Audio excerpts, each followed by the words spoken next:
We talked about, I'm sure everyone knows this one, right? That if you're an L and you're the advanced stage and you get a 3 or 4 on the ELA, you test out.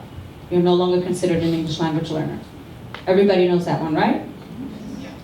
The regions, if you get a 65 on the regions, you're advanced, you're no longer considered an L. This year was optional, we sent out the names, next year it'll be automatic. Those kids will not come back in our system. Yes? Okay, so I just had 4 students pass the English regions with 65. Now, do they have to take the nicest lab? To me, they've exited out. No, they haven't exited out.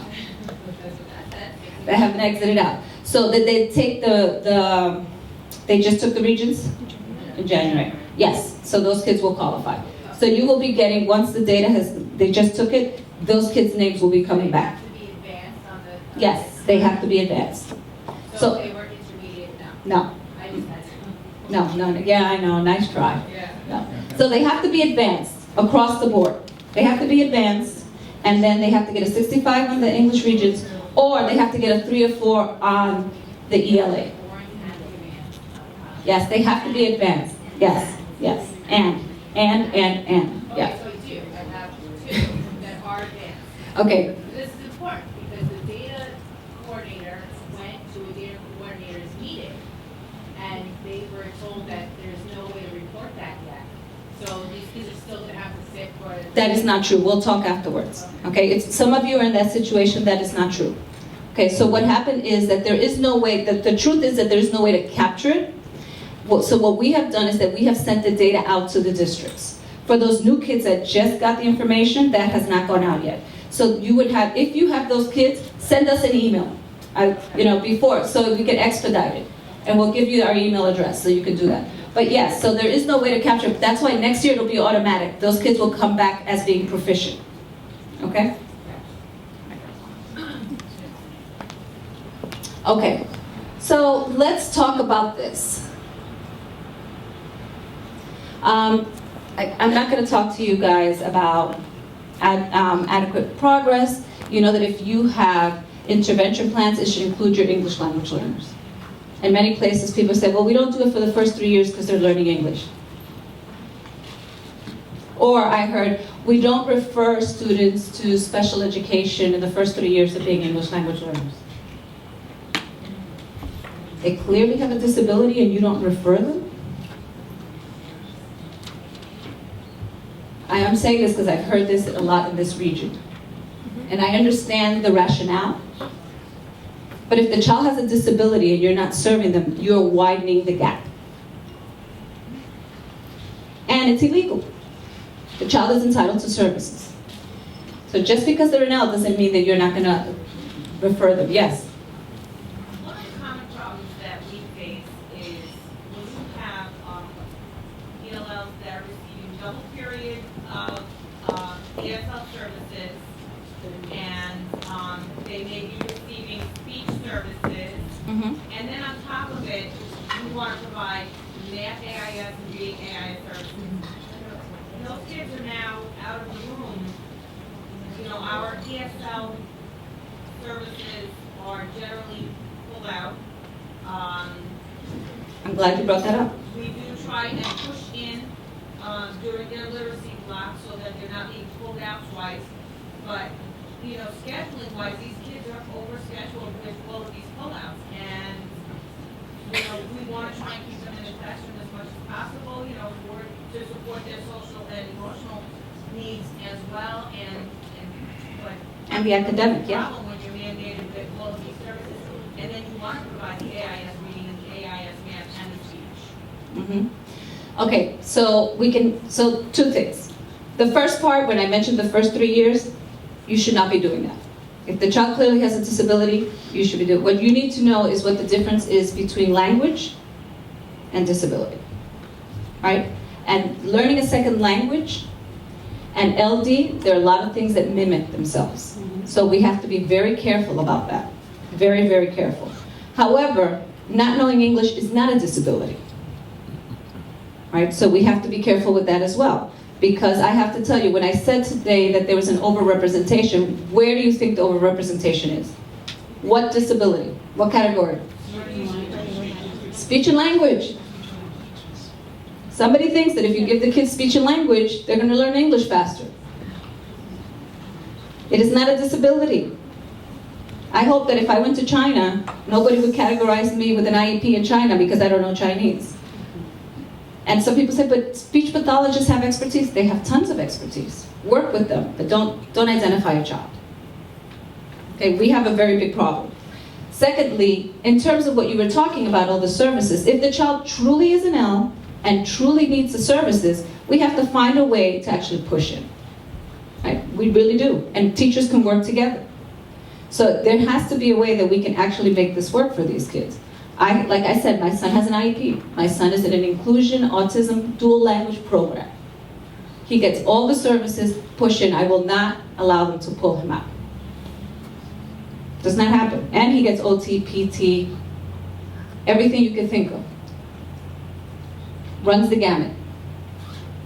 You have a question? I think that when we're talking about differentiating between disability and language, that benchmark really comes into play in their native language. Correct.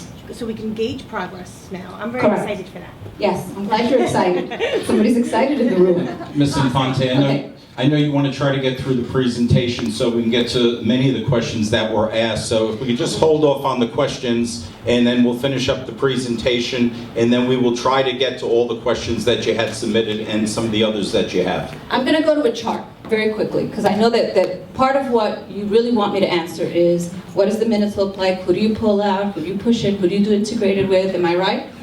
Right? So let's talk a little bit about that. It's hard to see. So K to 8. So I want you to take a look. Can you make it bigger, Lisa? And maybe do half the chart first. Go to 200. Go ahead, go to 200. Ve a 200 allá arriba. Is that better? No, right? Yeah, it is. Okay. So we have the new levels. We all know that we're going to 5 levels, right? If you've seen the progressions, we know we're going to 5 levels. So intermediate was broken up into 2.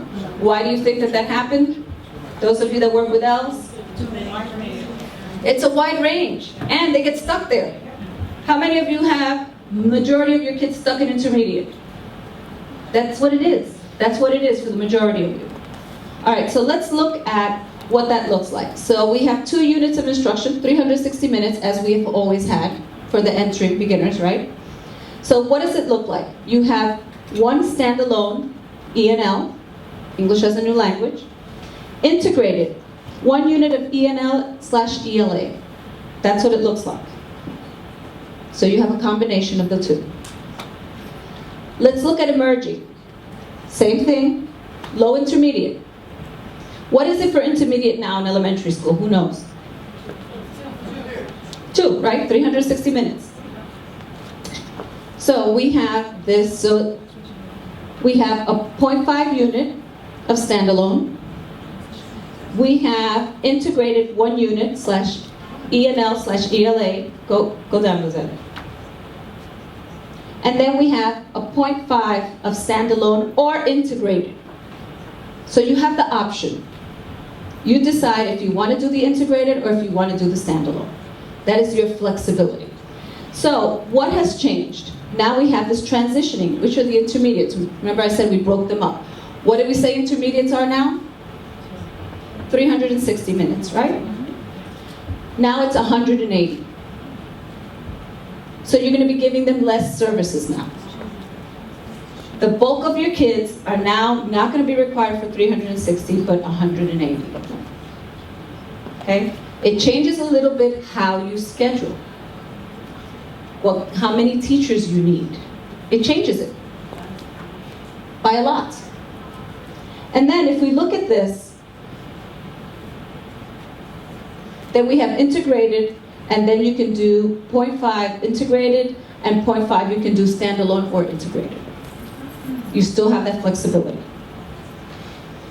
Expanding, that's the one where you have the integrated. Those are your advanced kids. Many of them who are performing well.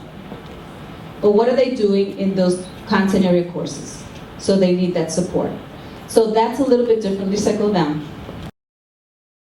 The integrated. What do you think? Duly certified, or you can have a team teaching approach, right? Either or. But you have less minutes to serve the largest bulk of your population. And you have the flexibility of doing it an integrated model or a standalone model for half of that time. So it changes the landscape. Let's look at high school a little bit.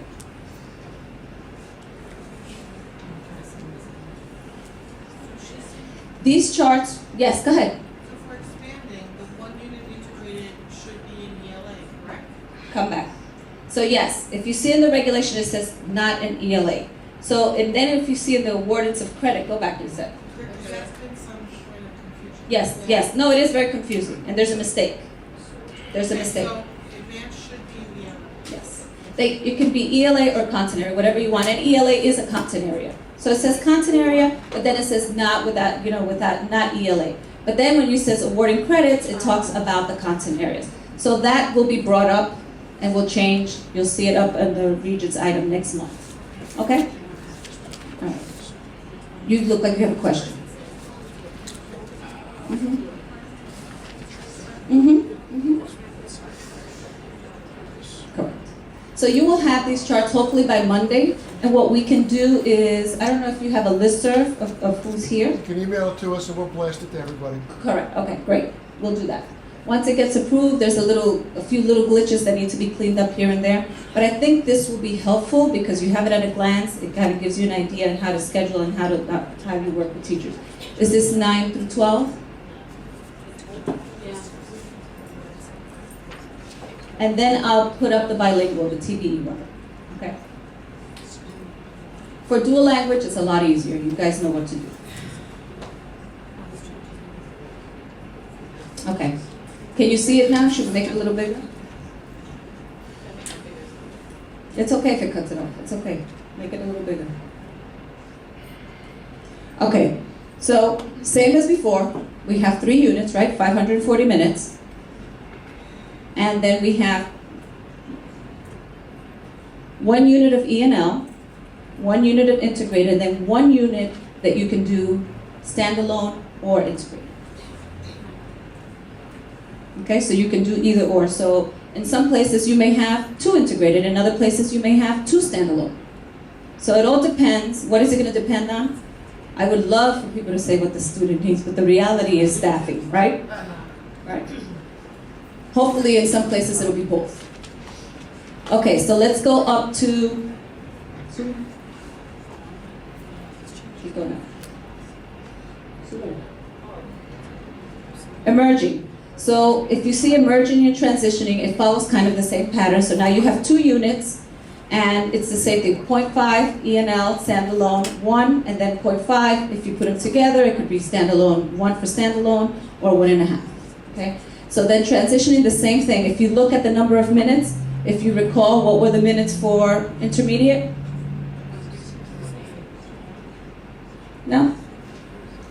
360, right? So now it's 180 for that population. So it's going to change it a little bit. And then expanding, you have the 1 unit. Any questions on this?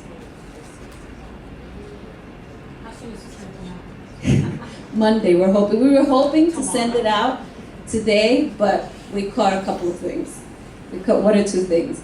But we will send it out to you Monday, we promise. And what we're going to do is that if you're not part of our listserv, get on our listserv. We'll send it out. But we will make sure that it's posted and that you guys get it. So it's approved. So we found a couple of things that need, some language, some wording. We want to make sure that we're precise. Yes?